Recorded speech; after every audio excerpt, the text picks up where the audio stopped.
Mi hermana mayor, se llamaba Dina Silvia Ferrari, desapareció antes del golpe, el 8 de enero del 76. El golpe fue así. La madrugada del 8 de enero se presentan personas armadas, vestidas de civil, sin identificación, o se operaban de esa forma, los llaman al portero, el portero les abre la puerta, preguntan por el nombre de mi hermana, entran al departamento, los vecinos que se asoman a punta de pistola los hacen meter adentro, se llevan a mi hermana, el marido de ella y los 2 personas que estaban, los 4 están actualmente desaparecidos.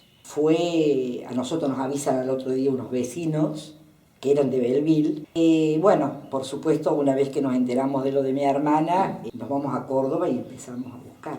No entendíamos qué pasaba, era como que se los había tragado la tierra.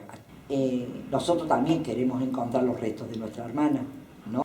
Porque uno quiere encontrar dónde están las personas, ¿no?, queridas, y darle un lugar.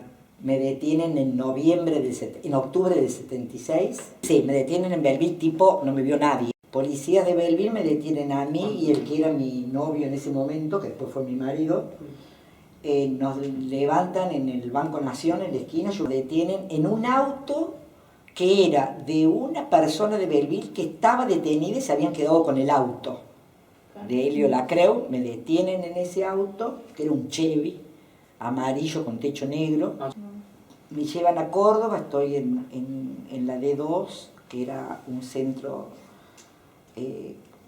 tremendo de exterminio, ahí detrás del Cabildo, donde ahora está el archivo de la memoria.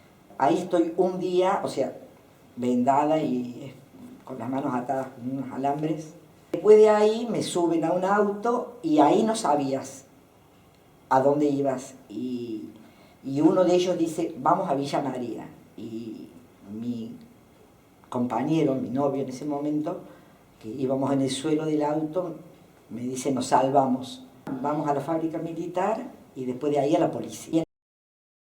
No olvidamos y no perdonamos. Memoria, verdad y justicia. Eso es lo que decimos. Entré con 19 años a la cárcel y en abril cumplí 20. Mi hermano entró con 18 y en abril cumplió 19. Nosotros nos fueron a buscar a mi casa el 28 de marzo a las 5 de la mañana. Nos llevaron a la comisaría, a mi hermano, a mi papá, a mí. De la comisaría de Belleville al mediodía nos llevaron a Villa María y ahí empezó lo bravo. Ese día vinieron los militares, eso sí, los militares, golpearon con el teniente Ahumada Recalde. Cuando nos llevaban a Villa María en un Torino de la Cana, yo y mi hermano esposados uno al otro, como si fuéramos peligrosísimos, ¿no? Y en otro Torino mi viejo solo, con los policías. Y yo le decía a mi hermano, mira el campo, qué lindo, cuando lo volvemos a ver, pero joder, se lo decía. Nos metieron en la comisaría de Villa María y notábamos así un estado de excitación de los policías, medio que te daba que pensar que acá, y aliento a alcohol encima, muchos de ellos. Y en un determinado momento, bueno, me llevaron a un cuartito, me sacaron los lentes, me vendaron, pusieron un trapo en los ojos así, me esposaron atrás y me hicieron subir las escaleras junto con mi hermano que también iba en la misma condición, porque a mí me preguntaban quiénes son los comunistas de Belleville, quiénes son los comunistas, quiénes son los comunistas, quiénes son los comunistas. Y yo decía, no sé. Cuando no daba más decía, sí, paren, que les voy a decir quiénes son. Entonces paraban, dejaban de golpearme. Digo, puñetes, rodillazo en el pecho, tenía el pelo larguísimo. Entonces me revoleaban por toda la pieza, pegaban contra los muebles. Y cuando paraban un poco para que yo dijera quiénes son, les decía, soy yo. Se volvía loco. Sí, me pusieron un revólver en la cabeza, me lo gatillaron no sé cuántas veces. Por suerte que no había bala, o no salió la bala, no sé cómo fue, pero era claramente cargar una pistola y clic, cargar la pistola y clic, y largar los nombres. Después me tiraron alcohol en la cabeza, prendían fuego, fósforo, y me amagaban con quemarme la cabeza. Bueno, así fueron durante mucho tiempo. Lo peor fue cuando lo trajeron a ese lugar donde me estaban pegando a mí, a mi viejo. Yo sentía que mi viejo les hacía unos versos y me puse como objetivo que mi viejo no sintiera que estaba yo ahí. Entonces, a partir de ahí ni un grito, ni una queja, ni un ay, nada. Y por suerte no se dio cuenta. Nos llevaron a la cárcel de Villa María, de la comisaría, nos bajaron a patada, nos pegaron cuando entramos a la cárcel, nos pegaron cuando nos llevaron a la celda y bueno, nos tiraron ahí. De alguna manera fuimos rompiendo ese cerco de incomunicación que nos hicieron los militares. Empezamos a hablar por la ventana, ¿viste?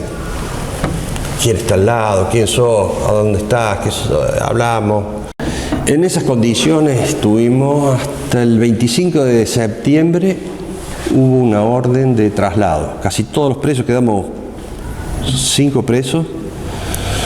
En Villa María el resto fueron trasladados, entre ellos mi padre y mi hermano, a Córdoba, a la penitenciaria de Córdoba.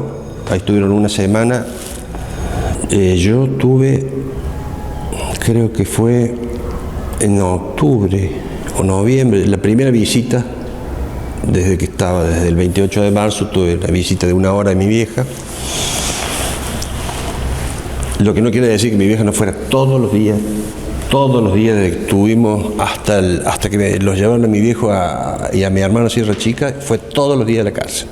Cuando no iba era porque se fue a Buenos Aires a la constitución de la Asamblea Permanente de los Derechos Humanos, donde hizo la denuncia de que estábamos presos. En diciembre, el 24 de diciembre del 76, me vino a buscar mi mamá porque me pusieron, me soltaron, me dieron la libertad.